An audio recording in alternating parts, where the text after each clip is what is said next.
있잖아. 너도 이런 사람 본 적 있지?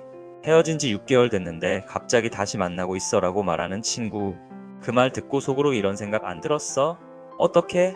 그렇게 싸우고 헤어졌는데? 나도 그럴 수 있는 건가? 근데 더 신기한 건 이거야. 그 친구 제외하기 전까지 아무것도 안 했대. 먼저 연락도 안 하고 SNS 스토킹도 안 하고 그냥 살았대. 재회가 실제로 일어나는 사람들한테는 공통점이 있어.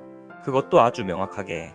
오늘은 심리학 연구와 실제 재회 사례 200건을 분석한 결과를 바탕으로 진짜 재회가 일어나는 사람들이 공통적으로 경험하는 3가지 상황을 알려줄게.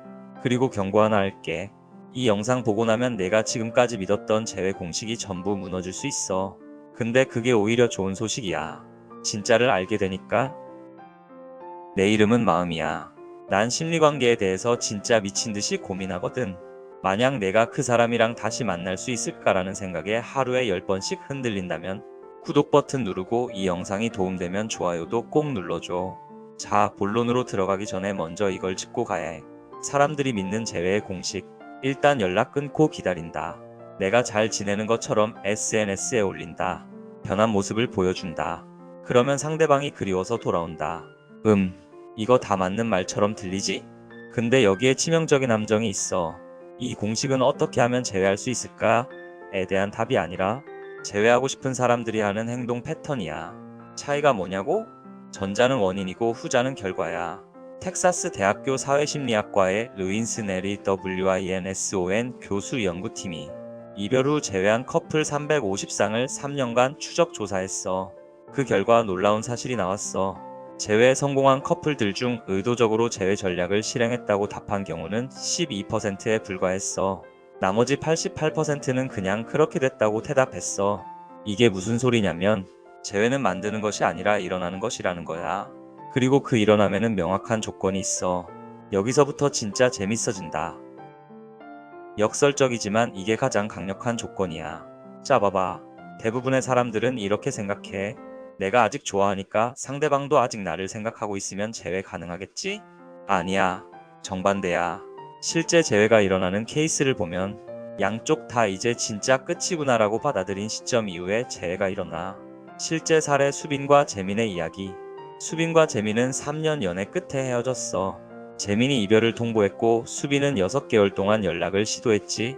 처음엔 재민이 생각해볼게라고 했다가 나중엔 이제 그만 연락하자고 선 그었어.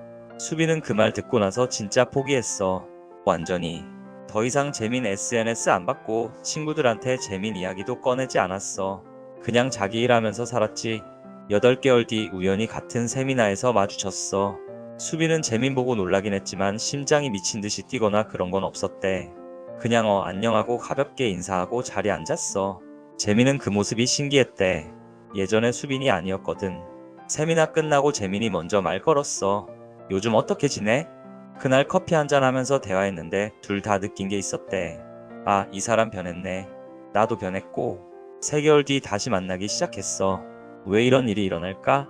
심리학에서 이걸 애착 해체 후 재평가 포스트 마이너스 태치먼트 REAPPRAI 셀라고 불러.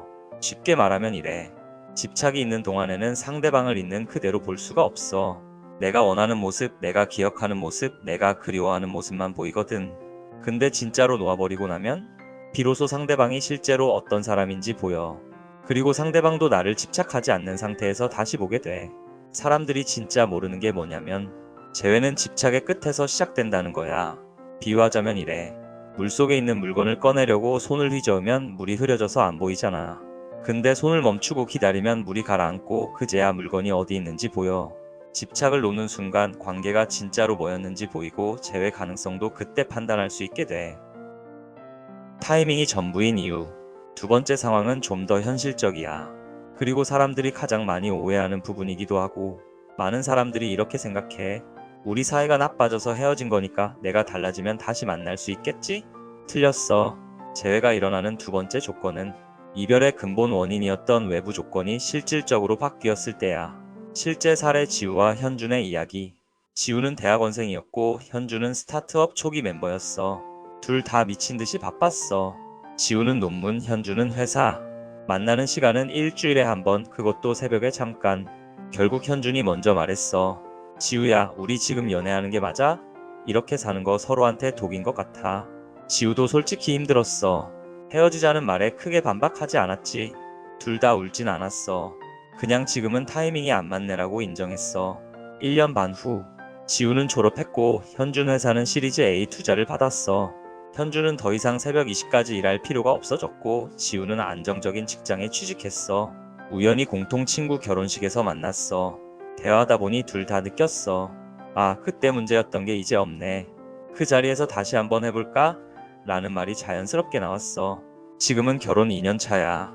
핵심은 변화의 본질이야. 여기서 중요한 건 이거야. 지우와 현주는 서로를 위해 변한 게 아니야. 각자 자기 삶의 단계가 자연스럽게 넘어간 거지.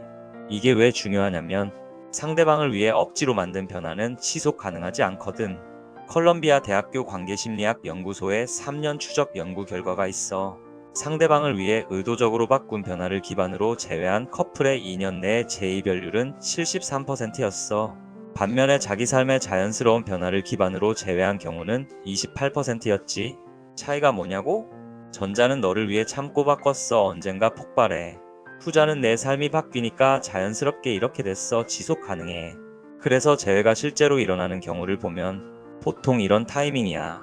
한쪽 또는 양쪽이 학업 커리어 단계를 마무리했을 때, 물리적 거리 문제가 해결됐을 때, 이사, 정근 등 경제적 안정이 생겼을 때, 가족 문제가 해소됐을 때, 즉 이별의 진짜 원인이 사라졌을 때, 그때 재회는 가능성이 아니라 당연한 수순이 돼. 가장 희망적이지만 가장 위험한 케이스. 세 번째 상황은 좀 복잡해. 희망을 주기도 하지만 동시에 가장 큰 함정이기도 하거든. 이 케이스는 이래. 이별 당시 양쪽 모두 정말 끝내고 싶진 않았는데 라는 감정이 있었던 경우. 근데 여기서 중요한 게 있어. 미련의 정의가 뭐냐는 거야. 사람들이 착각하는 미련. 아직도 그 사람 생각나. 나 혼자 아직 좋아해. 다시 만나고 싶어. 진짜 재회로 이어지는 미련. 그 사람도 나를 아직 생각할 거야 확신이 아니라 감지. 헤어질 때 둘 다 억울해했어. 마지막 대화에서 문이 완전히 닫히진 않았어. 차이 보여? 전자는 일방적이야. 후자는 쌍방향이지. 실제 사례 다은과 태영의 이야기. 다은과 태영은 2년 연애했어. 둘 다 완벽주의 성향이 강해서 사소한 일로도 자주 부딪혔지. 이 정도면 맞추는 거 아니야? 왜 나만 양보해야 돼? 결국 큰 싸움 끝에 태영이 말했어. 다은아, 우리 이러면 안 될 것 같아. 계속 싸우기만 하잖아. 다은도 지쳐 있었어. 그래서 동의했지. 근데 헤어지고 나서 둘 다 이상했대. 태영은 다은한테 카톡으로 이렇게 보냈어. 헤어진 지 2주 후. 야, 나 진짜 궁금한 게 있는데 우리 왜 헤어진 거야? 다은이 답장했어. 나도 모르겠어. 그냥 너무 힘들었던 것 같아. 근데 지금 생각해보면 우리 진짜 안 맞았던 건 아닌 것 같기도 하고. 그 대화가 계기가 됐어. 둘이 만나서 솔직하게 얘기했어. 우리 그때 왜 그렇게 싸웠을까? 사실 너 미워서 그런 건 아니었어. 나도 완벽하게 하고 싶었던 건데 안 돼서 짜증났던 거야. 그렇게 대화하다 보니까 깨달았대. 우리 서로 미워서 헤어진 게 아니라 둘 다 불안해서 헤어진 거구나. 한개월 뒤 다시 만나기 시작했어. 지금은 서로 완벽하지 않아도 괜찮다는 걸 받아들이면서 지내고 있어. 이 케이스가 위험한 이유. 자, 이 이야기 듣고 이렇게 생각할 수 있어. 그럼 나도 연락해서 대화하면 되는 거 아니야? 여기서 함정이 나와. 다은과 태영의 케이스가 성공한 이유는 양쪽 모두 이별 결정에 대해 의문을 가졌기 때문이야. 만약 한쪽만 왜 헤어진 거지? 라고 생각한다면 그건 미련이 아니라 집착이야. 차이점을 정리하면 쌍방향 미련 신호. 이별 후에도 가끔 서로 연락이 온다. 무거운 대화는 아니고 SNS에서 서로를 언팔하지 않았다. 공통 친구들 통해 서로 안부가 들린다. 마지막 대화가 미안해, 나도 잘못했어 같은 상호 인정으로 끝났다. 일방향 집착 신호. 내가 먼저 연락하는데 답장이 짧고 늦다. 상대방이 나를 차단하거나 언팔했다. 공통 친구들이 그냥 놔둬라고 조언한다. 마지막 대화가 이제 그만 연락하자로 끝났다. 이 구분을 못하면 상황 3에 해당한다고 착각하고 계속 에너지를 쏟게 돼. 그리고 그 에너지는 재회가 아니라 더 확실한 결별로 이어지지.